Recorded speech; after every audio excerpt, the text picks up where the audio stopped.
Hello guys, welcome to this YouTube channel. Today in this video, we will learn about design of worm and worm wheel. But before that, if you haven't subscribed to this YouTube channel, then click on the subscribe button and also click on the notification bell icon so that whenever a new upload is made on this YouTube channel, you will get notified about it.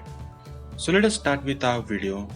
First we will see the question of this topic, that is, worm and worm wheel drive is required to transmit power from an electric motor rated at 11 kilowatt and 1440 rpm with the reduction ratio of 50. The power is supplied to the belt conveyor which operates over 12 to 14 hours per day. So in this video we will do the entire design procedure. So let us start with a video. First we will write the given data from the question, that is power, N1, I, that is reduction ratio, and duty hours. After that, our first step is calculation of number of teeth. For this we will be selecting 20-degree full depth involute profile. We have this formula, that is Z is equal to 40 plus I plus 1. Remember guys, this formula is not present in the PhD design data book. After that, we have calculated the number of starts, that is Z. After that, we have calculated the number of teeth on wheel with this formula, which is present on PhD 8.43. After calculating the number of teeth on wheel, we will be selecting lead angle and helix angle. For this, you can refer the PhD 8.45 table 34. Initially, we will select Q is equal to 11 for Z is equal to 3, where the lead angle is given as this. Then we will convert this lead angle into decimal form, which comes out to be 15.255 degree. For the condition of meshing, beta 2 is equal to lead angle, so the value of beta 2 comes out to be 15.255 degree. Next, for the condition of meshing, beta 1 plus beta 2 is equal to 90 degree. Putting all the required values, we get the value of beta 1 as 74.745 degree. Now we will calculate the actual number of teeth on equivalence per wheel. For this, you can refer this formula on PhD 8.55. So putting all the required values, we get the value of ZV2 as 50.113. Now our second step is selection of material and calculation of design stresses. For this you can refer PhD 8.4, where you can find the material that is for alloy steel, and the bending stress for the alloy steel is given as, that is, this material is 4000 kgf per centimeter square, and design contact stress is given as 11,000 kgf per centimeter square. For the worm wheel, we are selecting bronze as a material. The bending stress and the design bending stress and design contact stress values are given on table 33 for sand casted bronze and table 32 with assuming that Vs is equal to 3 meter per second. Note that since we are using weaker element for worm wheel, therefore worm wheel must be always a weaker element. Hence our further design will be based on worm wheel. In the previous video, that is in the design of spur gear or in the design of the helical gear, we used to calculate the Lewis form factor, and based on that we decided which was the weaker element, but in this case we are not doing that, as we are taking bronze for the worm wheel, which is a weaker element than the alloy steel, that is for 40 Ni to Cr1 MO28. So moving further with our calculations, our step 3 is calculation of module based on the wear strength. For this we are referring the PSG 8.44. Over there we can find the formula for center to center distance, that is A. For this we need to calculate the value of MT. The rest of values we have found earlier. MT, that is known as nominal torsional moment. For this you can find the formula on PSG 8.44 only, where this N is N1, which is given in the question. Number of start Z, which is also given.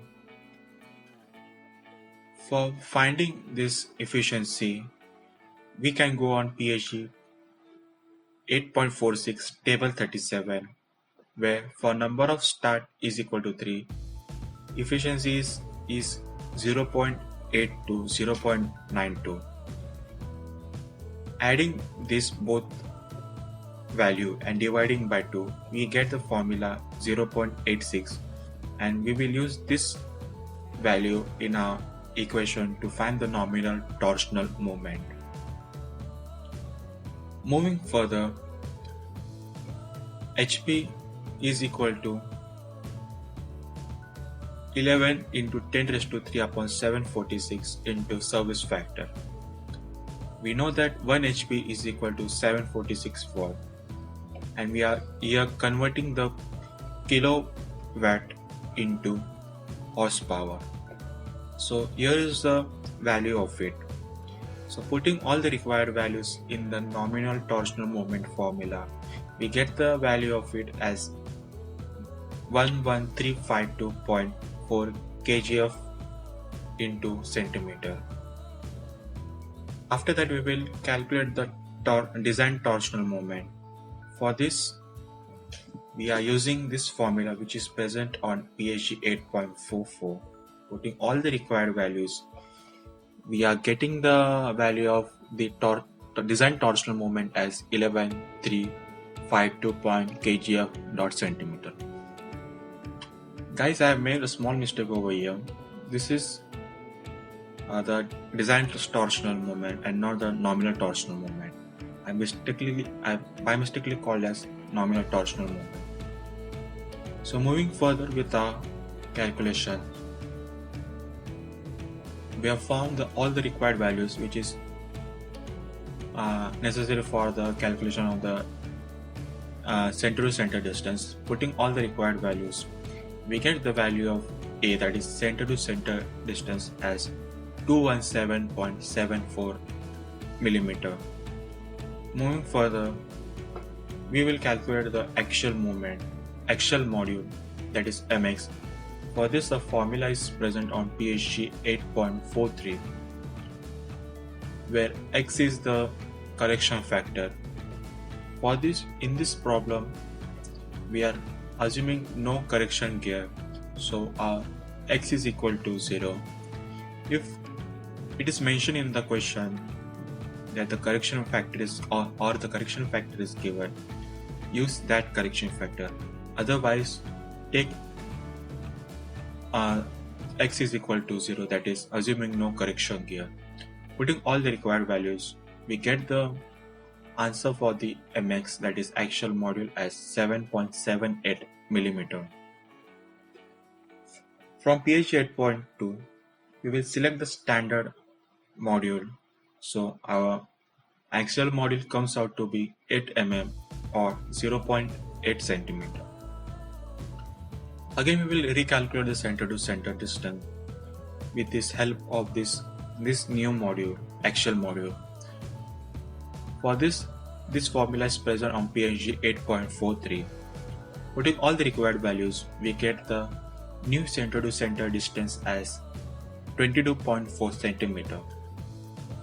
Going further, our fourth step is checking for the bending strength. For this refer PHE 8.44. For the condition of safe design, actual bending strength must be less than or equal to design bending strength. This formula is present on PHE 8.44. So here we have to calculate the YV2. The formula of this is present on PHE 8.50. Putting all the required values, we get the value of Vy2 as 0.427. Calculating the actual, putting all the required values in the equation of this actual bending strength, we get the value of actual bending strength as 199.31 kgf per centimeter square, which is less than the design bending strength. So our design is safe for the bending strength. Going further, our fifth step is checking for the dynamic load. Beam strength of the worm gear, that is Fs, is given as by this formula, which is present on PHE 8.50. Over here we have this value, but we have to calculate this value and this value. So for calculating the B, that is for the calculating the face width, that is B, we have this formula which is present on PHE 8.48, table 38, for Z is equal to 3. But for calculating D1, we have this formula which is present on PHE 8.43. This is also called as reference diameter. Putting all the required values for the D1, we get the value of D1 as 8.8 cm. Substituting this value over here, we will get the answer for B, that is face width, which is 6.6 cm. Now we have to calculate the normal module, that is Mn. For this, we have the formula, that is Mn is equal to Mx cos gamma, that is lead angle. Putting all the required values for the Mn, we get the value of Mn as 0.772 cm. Now we will put all the values in the Fs equation, that is beam strength, and finding the value of Fs, which comes out to be 1087.83 kgf. Now we will calculate the dynamic load, that is Ft. For this, refer PHE 8.52. Over there, this formula is given. In this, we have to find Vmg and Ft. Vmg, that is pitch line speed of gear. The formula is Vmg is equal to pi d2 n2 by 60, where d2 is equal to number of teeth on the worm wheel into mx. Putting all the required values, we get the answer for d2 as 0.360 meter. After that, we will calculate the value of Vmg, which comes out to be 1.81 meter per second. Over here, we are substituting N2. For this, we can use this formula and find the value of N2. Now we will calculate the value of Ft. For this, we have this formula. Putting all the required values which we have calculated in our previous steps, we get the value of Ft, which comes out to be 630.69 kgf. This formula is present in the on the PHE 8.57. Putting all the required values and substituting it in the formula of dynamic load, we get the answer for it as 620.95 kgf. So our Fs is greater than Ft, so our design is safe. Going to our sixth step, that is checking for the wear load, we will be using this formula which is present on PSG 8.52. We have to calculate this KW, we have to get this KW from the table 43 which is present on PSG 8.54, which is also known as wear factor.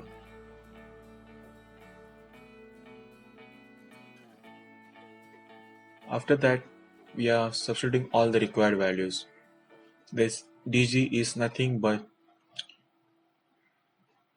this d2 which we have found in our earlier steps. Over here we are putting this dg, that is d2, which we have found in our previous steps, in centimeters, and all the values. Just a second.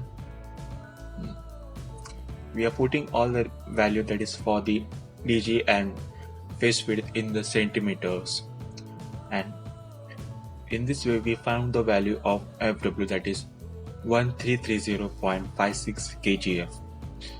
Over here you will notice that our Fw is greater than Ft, so our design is safe. So our seventh step is checking for the heat dissipation. For this, you can go on PSG 8.52. First, we will calculate the heat generated, that is Hg. Over there, this formula is present on PSG 8.52. For calculating this efficiency, we will be using this formula which is present on PSG 8.49. For calculating this rho, we have the formula, that is friction coefficient is equal to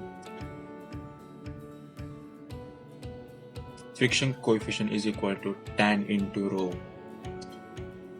Here there is a note. Check where the curve of bronze worm wheel and sliding contact intersects and choose the corresponding option on y-axis for friction coefficient. Our sliding velocity is given as 3 meter per second, and material used is bronze. So our value for the friction coefficient is 0.035. Putting all the required values, we get the value of rho as 2.01, and similarly substituting all the values for this efficiency, we get it as 0.88. For the HP, similarly we have calculated with the HP also, which comes out to be 17.7 HP. Putting all the required values for the heat generated equation, we get Hg, that is heat generated, as 9558 watts. Now we will calculate the heat dissipation, that is HT. With this formula, which is also present on the PSG 8.52.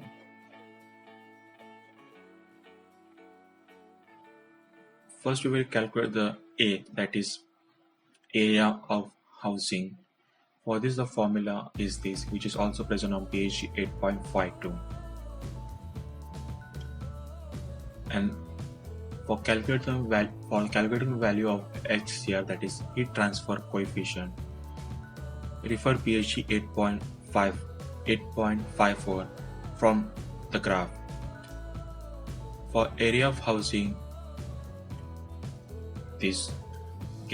we have the value of HCR, that is heat transfer coefficient, as 0.18 kgf meter per square centimeter per minute degree Celsius.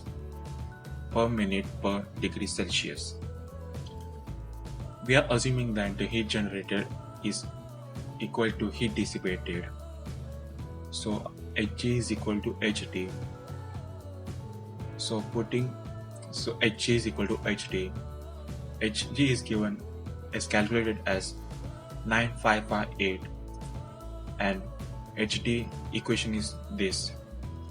We have only one unknown, that is delta T, which comes out to be 4.7. Maximum permissible temperature rise of oil is given as 38 degrees Celsius. So our delta T is less than 38 degrees. So our design is safe. Now we will calculate the operating temperature of lubricating oil. Assuming initial temperature of oil is 70 degrees, that is TA is equal to 70 degrees Celsius. T operated is equal to T0 plus delta T. Putting all the required values, we get the value of T operating as 74.7 degrees Celsius, which is less than 95 degrees Celsius. So our design is safe. Note that about 95 degree, if our T operating comes out to be above 95 degree, then our design will be failing. And because above 95 degree, the oxidation of oil starts. And at last, we will calculate all the construction parameters from the formula which is present on page 8.43. So this was the entire design procedure for worm and worm wheel. I hope you got this design procedure of the worm and worm wheel. If you like this video, then hit the like button and subscribe to this YouTube channel for more videos like this. Thank you for watching.